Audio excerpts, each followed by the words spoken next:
श्रीमन नारायण महाराज जी, जय श्रीमन नारायण। अगर आपकी कृपा हो जाए तो 2-4 दिन यहाँ लोगों को मैं जानकारी दे बिल्कुल, सकूं। आप हमें ही बता दीजिए, लोगों को ही बताइए। आप बताइए क्या कहना चाह रहे हैं कम शब्दों में। लीवर और किडनी यही 2 अंग हैं पूरे शरीर के अंदर। ठीक है। अगर इनको घर में जैसे सफाई करते हैं, समय समय पर इनको घर पर स्नान करा दिए तो कोई रोग ही नहीं आएगा, रोग होगा तो भाग जाएगा। तो कैसे साफ करें इनको? इसकी क्लीजिंग का माध्यम है, बड़ी सुंदर चीज है। किडनी की बीमारी आजकल बहुत बढ़ रही है और कुछ नहीं है दवा।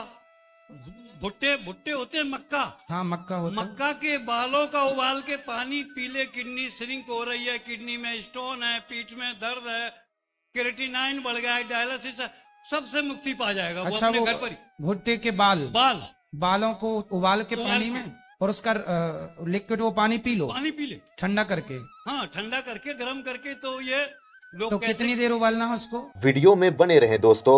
दरअसल ये बूढ़े बाबा लीवर और किडनी की समस्या से जुड़ी एक बहुत ही बेहतरीन इंफॉर्मेटिव जानकारी लेकर हम सबों के बीच आए हुए हैं। जी हाँ दोस्तों, और यदि आप भी लीवर या किडनी की बीमारी से हमेशा के लिए निजात पाना चाहते हैं तो ये वीडियो को आप पूरा जरूर देखें।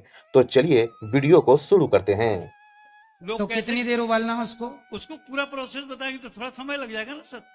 नहीं तो आप तो ये बता सकते हैं 5 मिनट 3 10 बार मिनट। पानी उबालना है, 20-20 मिनट। अच्छा। एक ही बाल को तो कितने बाल डालना है उसमें? 50 ग्राम एक बार में। अच्छा, भुट्टे के 50 ग्राम बाल। 50 ग्राम सूखे, यानी कि 30 किलो भुट्टे के बाल सुखा के एक बार में काम आए। अच्छा, सुखा के डालना है। सुखा के, सूखे तो वो कोई भी कीटाणु है तो वो खत्म हो जाएंगे ना, जल जाएंगे। सुखा के फिर कितने लीटर पानी में? उसके लिए पहले 3 गिलास पानी डाल के उबाले, फिर उस पानी को निकालने 15-20 मिनट उबाल के, ठीक है। फिर 2 गिलास पानी डाल के फिर उबाले, अच्छा, और फिर उस पानी को पुराने पानी में रख दें। ठीक है। और तीसरी बार फिर डालें, क्योंकि पहले जो काढ़ा बनता था तो रात में चढ़ा दिया, सवेरे उतारा। हाँ हाँ, अब समय तो है नहीं, बिल्कुल। तो इस प्रोसेस से वो पानी उबालने और छलनी ना लगाए, ऐसे ही पानी को निकाल ले, निथार ले। हाँ, अब थोड़ी देर छोड़े तो कोई डस्ट बैठ जाएगी, फिर दूसरे बर्तन में डाल ले, ठीक और है। उसको सुबह दोपहर शाम एक एक गिलास खाली पेट नाश्ता या खाना खाने से पहले पिए, किडनी की समस्या से निदान पाए। वाह, बहुत अच्छी बात करी आपने। तो क्योंकि मैं क्लीजिंग के संबंध में 25-26 तरह की क्लीजिंग है। और, अंग के और लीवर का क्या है? लीवर के लिए 3-4 सामानों की जरूरत पड़ती है। एक तो 4 गिलास जल चाहिए जो हमारे घर में है, ठीक है। और फिर 1 गिलास मौसमी या संतरा या अनानास का जूस पहले दिन चाहिए, रात में 9:45 बजे। ठीक है। और आधा गिलास जूस सवेरे 7:45 बजे चाहिए दूसरे दिन। और एक्स्ट्रा वर्जिन ऑलिव ऑयल होता है, ठीक है। वो चाहिए 250 ml। साधारण बता रहा हूँ, सिंपल जो जनरल। हाँ हाँ। और एक होता है मैग्नीशियम सल्फेट GS4, जिसको एप्सम साल्ट बोलते हैं जी, वो चाहिए 80 ग्राम। लीवर की क्लीजिंग उससे होगी। थोड़ी दिक्कत ये होगी कि पहले दिन शाम को 6 बजे से 10 बजे तक 4-5 दस्त होंगे, और सवेरे फिर 6 बजे से 10 बजे तक दस्त होंगे। शरीर में जितनी एलर्जी किसी प्रकार की है, ईचिंग है, ब्लॉकेज है, गॉल ब्लैडर में स्टोन भी निकल जाएंगे। और अपने घर पर ही करना है। चलो अच्छा है, आप बता दीजिएगा, कोई दिक्कत नहीं। जी बिल्कुल, खुश रहिए। सवाल जिनका है दे दो भैया, फटाफट दो। आप कम शब्दों में अपनी बातें कीजिएगा। बोलिए बोलिए। राधे राधे गुरु जी। जी, आपके चरणों में कोटि कोटि प्रणाम। खुश रहिए। गुरु जी, जब से आपके भागवत से मैं जुड़ी हूँ ना, मेरा तो जीवन ही धन्य हो गया। मैं सोची नहीं थी कि मैं इतना जल्दी वृंदावन आके बिहारी जी की दर्शन, माताओं की सेवा की जो दर्शन है, वो आपकी चरण स्पर्श, वो सब मैंने कर ली गुरु जी। यकीन ही नहीं हो रहा है। मैं छत्तीसगढ़ से आई हूँ गुरु जी, सबरी माता की परम जो मंदिर है, धाम है, वहां से। बस आपकी आशीर्वाद बना रहे गुरु जी। खुश रहिए, खुश रहिए। गुरु जी, कल हम लोग मथुरा से जब आए ना, तो वहाँ मंदिर देखी मैंने, पागल बाबा मंदिर ऐसे कुछ था। गुरु जी, वो मंदिर के बारे में बता सकते हैं क्या, बाबा जी के बारे में, कि कौन बाबा हैं जो पागल बाबा मंदिर?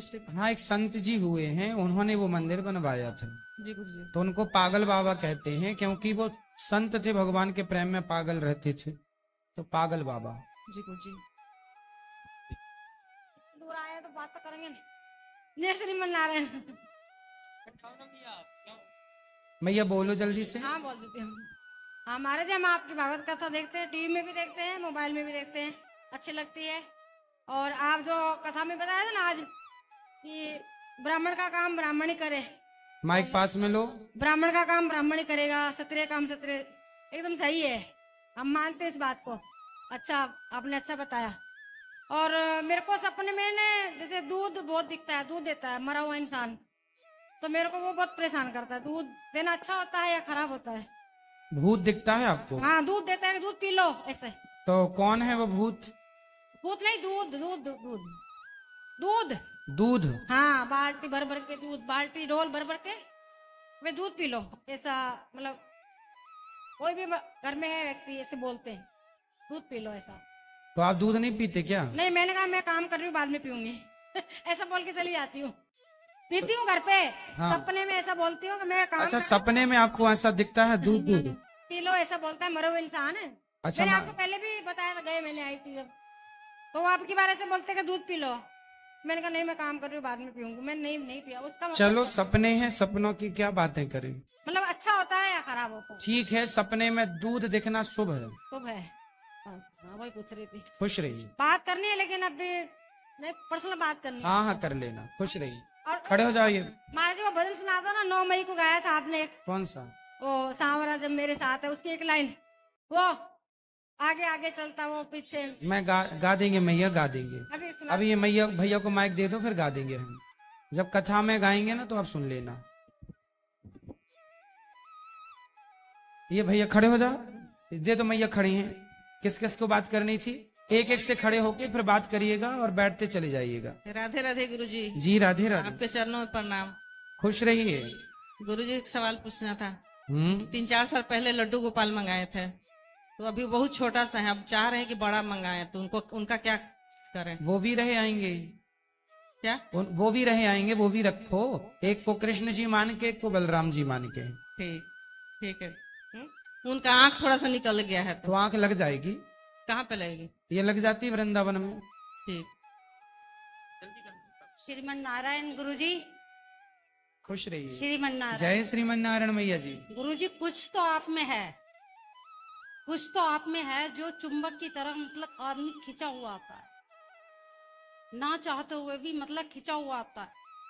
कुछ आकर्षण इस तरह का कि आदमी वशीभूत हो जाता है। मैं उस चीज को बयान नहीं कर सकती, मतलब मैं बिल्कुल नहीं चाह रही थी, और फिर भी मैं आज आपके चरणों में। ये बहुत बहुत बड़ी बात है गुरुजी। और मैं ये चाहती हूँ कि आप गायत्री मंत्र के बारे में कुछ बताइए। और मैंने आज से 15 साल पहले ऐसे ही पंगत में बैठा के हमें, और गुरुजी तो शांत हो चुके थे पहले ही, उनके नाम पे ही हमें दीक्षा दी गई थी, जबकि हमें गुरु का कोई साक्षात नहीं हुआ, उनकी फोटो रखी हुई थी। तो माइक में ऐसे ही बुलवा दिया था मंत्र और ऐसे पंगत में बैठा दिया था, तो क्या वो गुरु दीक्षा माननी जाएगी? मैं इस बात से बड़ी मतलब विचलित। तो आपके गुरुजी कौन हैं? पंडित श्री रामाचार्य शर्मा। तो उन्होंने आपको मंत्र दिया? नहीं, वो तो थे ही नहीं। फिर जब थे नहीं तो मंत्र कैसे वो दे मतलब देंगे? उनके चेलों ने ऐसे ही बैठा के और माइक में हमें मंत्र, गायत्री मंत्र का वो दिया। भाई, फिर चेले ने मंत्र दिया तो फिर वो चेला आपके गुरु कहलाए? वो भी तो ये भी नहीं मालूम कि कौन चेला था सही पूछो तो। बस, तो गुरु के जब यही कंफ्यूजन है तो फिर आगे सारी जिंदगी कंफ्यूजन ही रहेगी। तो ये कंफ्यूजन तो दूर करनी है गुरुजी। कंफ्यूजन दूर इसलिए कहते हैं कि आप अभी तक आपके जब गुरुजी पहले ही चल बसे, हाँ जी, तो फिर वो चले गए तो उनके चेलों ने मंत्र दे दिया। तो चेलों को मंत्र, भाई जो मंत्र देगा वही गुरु कहलाएगा, ये समझो। वो नहीं, जैसे माइक में ऐसे ही बोला था तो वो फिर वो ही गुरु कहलाएंगे आपके। अब उनको गुरु मानना है तो उनको गुरु मानो।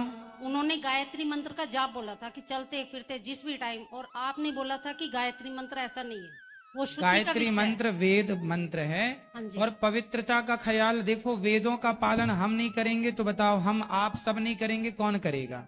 मैं तो वेद ऐसे नहीं बोले जाते कि आप नहा रहे हैं और गायत्री मंत्र चल रहा है, ऐसे नहीं। गायत्री मंत्र तो बड़ी विधि विधान से जपना चाहिए, और गायत्री जपने का अधिकार गायत्री पुरुष ही कर सकता है, स्त्री नहीं कर सकती। स्त्री को गायत्री मंत्र पढ़ने का अधिकार नहीं है। अब आप कहेंगे कि महाराज जी स्त्रियों को क्यों अधिकार नहीं है? अरे भाई, गायत्री वेद मंत्र है, और वेद इतना कठिन है कि वेद समझ नहीं पाएंगे। गायत्री में 24 अक्षर हैं। 24 अक्षर के समझाने के लिए वाल्मीकि जी ने 24,000 श्लोक लिख डाले रामायण। तो आप गायत्री का अर्थ नहीं समझ पाएंगे, इसलिए आपके लिए हमारे ऋषि मुनियों ने रामायण भागवत जी लिखी। आप भागवत पढ़ो, आप गीता पढ़ो, आप रामायण रामचरितमानस पढ़ो। गायत्री मंत्र मना कर रहे हैं वेद पुराण। मैं नहीं मना करता, मैं कौन होता हूं मना करने वाला? मेरी क्या हैसियत? मैं नहीं मना करता, मैं क्यों मना करूंगा? वेद खुद मना करता, वेद खुद मना करता है कि ये स्त्रियों को नहीं पढ़ना। अब प्रश्न स्त्रियां करें क्यों नहीं पढ़ना? स्त्रियों को इसलिए इतना कठिन है, आपकी समझ में नहीं आएगा, आप उच्चारण नहीं कर पाएंगी, इसलिए आप पुराण पढ़ो। आपके लिए ये है, आप ये नहीं कर सकती भाई महिलाओं को रसोई दी जाती, आप भोजन बनाओ, मेहनत का काम ज्यादा नहीं दिया जाता, वो पुरुष कर लेंगे। कुछ काम पुरुष का है, कुछ महिलाओं का है, सब थोड़ी महिलाएं कर लेंगी और सब थोड़ी पुरुष कर लेंगे। अब पुरुष लोग गाना क्यों? भगवान आपने हमारे साथ बड़ा गलत किया, स्त्री ही मां बनती है, पुरुष क्यों नहीं मां बनता? भगवान ने तो बड़ा स्त्रियों को सब दे दिया है ना, मां बनने का अधिकार, मां स्त्री बनेगी। पुरुष का भी किसी का मन हो भाई हम भी मां बने, फिर वो तो भगवान को गुस्सा करे, प्रभु आपने बड़ा गलत किया। अरे भाई सबके डिपार्टमेंट बटे हैं, स्त्री का क्या काम है, पुरुष का क्या है। उसी प्रकार स्त्री वेद पुराण ना, स्त्री वेद ना पढ़े पर पुराण पढ़ सकती है, समझ सकती है, इसलिए पुराण वेदों का अर्थ ही पुराण है।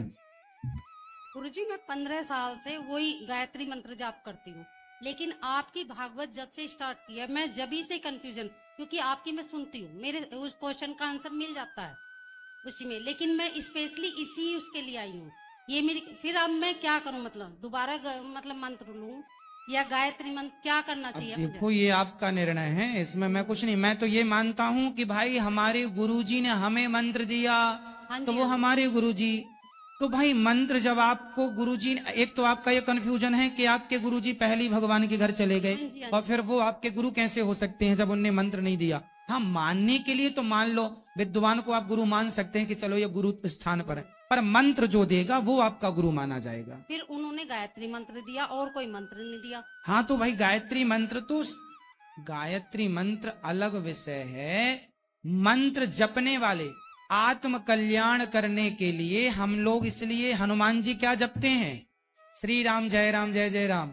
नारद जी ने ध्रुव जी को कौन सा मंत्र दिया? ओम नमो भगवते वासुदेवाय। हमारी परंपरा संप्रदाय में अष्टाक्षर मंत्र होता है, हमारा मूल मंत्र 8 अक्षर का है। 8 अक्षर क्यों है? क्योंकि भगवान श्री कृष्ण का जन्म अष्टमी को हुआ, राधा जी का जन्म अष्टमी को हुआ, रामायण में कांड 8 लिखे, बाल कांड से लव कुश कांड, इसलिए 8 अक्षर।